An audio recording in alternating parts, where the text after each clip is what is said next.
हाँ तो कैसे हैं आप सब? मुझे उम्मीद है कि आप सब एकदम मस्त जबरदस्त होंगे। मेरा नाम है शिविका और आज के इस वीडियो में हम सीबीएसई क्लास 10 मैथमेटिक्स के चैप्टर नंबर 5 अरिथमेटिक प्रोग्रेशन की जो एक्सरसाइज 5.3 है उसके क्वेश्चन नंबर 7 सवाल नंबर 7 को करेंगे सोल्व। तो आइए शुरू करते हैं। यहाँ पे हमारे पास क्वेश्चन नंबर 7 क्या गिवन है, find the sum of first 22 terms of an AP in which d is equal to 7 and 22nd term is 149 देखो ये क्या कह रहा है कि भैया एक एपी है, ठीक है, उसकी शुरुआती 22 टर्म्स 22 ओके 22 टर्म्स का हमें सम पता करना है और जिसके लिए आपको कहा दिया गया है कि डिफरेंस देखो भैया 7 है और जो 22nd टर्म है उसकी वैल्यू 149 है। बोले ओके, अब हम क्या करेंगे, देखो चीज़ें हमें क्लियर है कि हमें सम पता करना है, लेकिन उससे पहले जो चीज़ें दी गई हैं उन्हें हम लिख लेंगे। तो चलो लिखना शुरू करते हैं। सबसे पहले कहा है कि देखो भैया डिफरेंस है तो हर 7, ठीक है, डी इज 7 ओके। उसके बाद आपको कहा गया है 22nd टर्म जो है यहाँ पे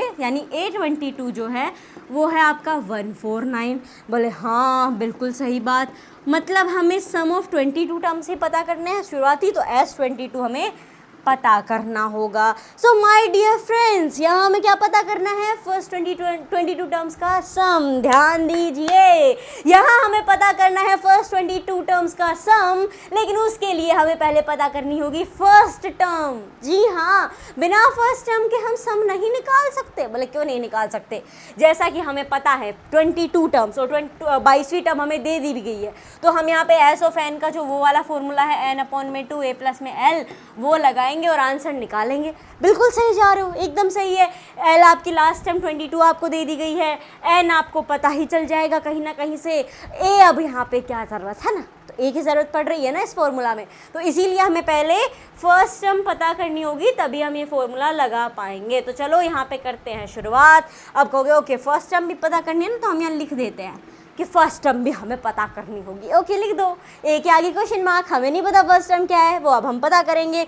अब पता कैसे करेंगे, तो देखो मेरे दोस्तों, माय डियर फ्रेंड्स, एग्जाम्स में आंसर लिखते वक्त हो जाएगा खेला, एग्जाम्स में आंसर लिखते वक्त हो जाएगा खेला अगर याद नहीं किए एपी के सारे फॉर्मूला। जी हाँ, एपी के फॉर्मूलाज याद होने चाहिए इस चैप्टर में जितने भी हैं, पहले दूसरे कुल मिला के 3-4 फॉर्मूला तो सारे हैं, वो याद होने चाहिए, तभी आप अच्छे से आंसर लिख पाओगे। अब कहोगे क्यों, यहाँ पे काहे फॉर्मूला डिस्कस कर रहे हो, पहली टर्म निकलेगी कैसे, यही फॉर्मूला नहीं पता तो आगे बढ़ेंगे कैसे। तो फर्स्ट टर्म निकालने का फॉर्मूला होगा अपना a प्लस में n-1 d इक्वल्स टू कितना है, a ऑफ n, ठीक है, a ऑफ n अपना इक्वल टू में आ गया। ओके ओके हाँ याद आ गया, ये n टर्म निकालने का फॉर्मूला है, लेकिन 3 चीज़ें हों तो हम निकाल सकते हैं और हमें निकालना है यहाँ पे a, तो हमारे पास d भी है, a ऑफ n भी। अब कहोगे रुको n नहीं है, n तो दिया ही नहीं हमें, अब कैसे लगाओगे ये फॉर्मूला।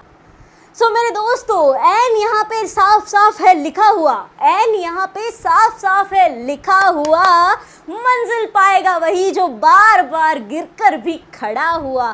कहोगे वो तो ठीक है, मंजिल तक तो पहुँच जाएंगे, गिर के भी हिम्मत नहीं हारेंगे, खड़े होंगे, लेकिन एन साफ साफ कहाँ लिखा हुआ, देखो आपको यहाँ पे टर्म्स के नाम दिया गया है, 22nd टर्म, फर्स्ट 22 टर्म्स, यानी नंबर ऑफ टर्म्स कितना है, 22 है, 22 है, तो वही आपका n हो जाएगा। तो चलिए शुरू करते हैं। a हमें नहीं पता है, नो प्रॉब्लम, n अपना 22 है, माइनस में 1, d 7 है, इक्वल्स टू में a ऑफ n कितना है 149। ओके अब थोड़ा बहुत माइनस प्लस इधर का उधर और आंसर आएगा। तो यहाँ पे देखो a 22 में से 1 गया 21, मल्टीप्लिकेशन में चल रहा है 7, बहुत बढ़िया, मल्टीप्लिकेशन में 7 साथ में 21, आगे क्या है, आगे कुछ भी नहीं है, a प्लस में कर दो इसे गुना, 7 एकम 7, 7 दूनी 14, 7 2 14, ये हो जाएगा a प्लस में 147। Let me write it here again, 147 equals to 149। हमें ज़रूरत है ए की, 147 बेफालतू में है, यहाँ पे पता नहीं कहाँ है चिपका हुआ है, इसको उधर भेज देंगे बॉर्डर के, तो ये हो जाएगा अपना ए इक्वल्स टू 149, जिसमें से माइनस कर दो 147। अब मुझे ये बताओ 149 में से 147 गए, कहाँ गए, सब्ट्रैक्ट हो गए। सो 149 में से 147 हो गया सब्ट्रैक्ट, तो कितने बच गए, 7 तो चले गए, 2 बच गए एग्जैक्टली। सो यहाँ पे आपका ए आ गया है 2। फर्स्ट सम निकल के आ गई है यहाँ पे मेरे दोस्तों, क्या है 2 है। क्या अब हम यहाँ पे सम पता कर सकते हैं पहली 22 टर्म का? जी बिल्कुल पता कर सकते हो। अब इसको थोड़ा इधर कर देंगे, ठीक है, क्योंकि हमें थोड़ा स्पेस चाहिए ना, नहीं उसको इसके ऊपर ही कहाँ पे चढ़ाते घूमेंगे, तो इसको इधर कर देते हैं।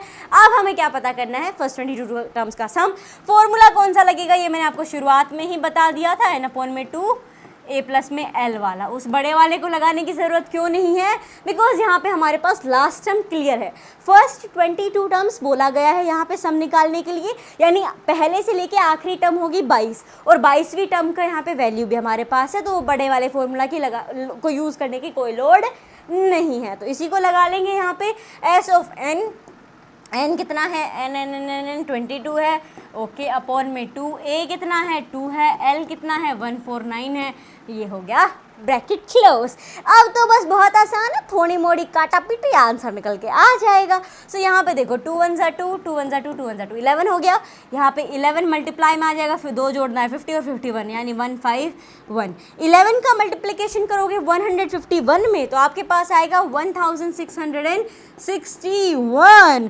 तो यहाँ पे आंसर आ गया है 1661। हेलो, आंसर आ गया है यहाँ पे 1661। इस वीडियो को लाइक कर दीजिए दनादन, क्योंकि आंसर निकल के आ गया ना। तो ये आंसर हो जाएगा सम ऑफ फर्स्ट 22 टर्म्स का, ये हो जाएगा 1661। पहली टर्म है अपनी 2, और इसी के साथ सवाल नंबर 7 हो गया है समाप्त। मुझे उम्मीद है आपको ये सॉल्यूशन अच्छे से समझ में आया होगा, कैसे क्या करना है, कौन सा फॉर्मूला कब लगाना है, समझ में आया ना। अगर समझ में आ गया हो तो इस वीडियो को लाइक कर दीजिए, और अगर ना समझ में आया हो तो जनाब क्या चीज़ है जो आपको समझ में नहीं आई, क्या क्या चीज़ें हैं जो मुझे इम्प्रूव करनी चाहिए, वो सारी चीज़ें आप कमेंट बॉक्स में कमेंट करके बता सकते हो। और समझ में आ गया हो तो क्या चीज़ आपको अच्छी लगी वो भी आप कमेंट बॉक्स में कमेंट करके बता सकते हैं। So we will meet in the next video, till then take care, bye bye.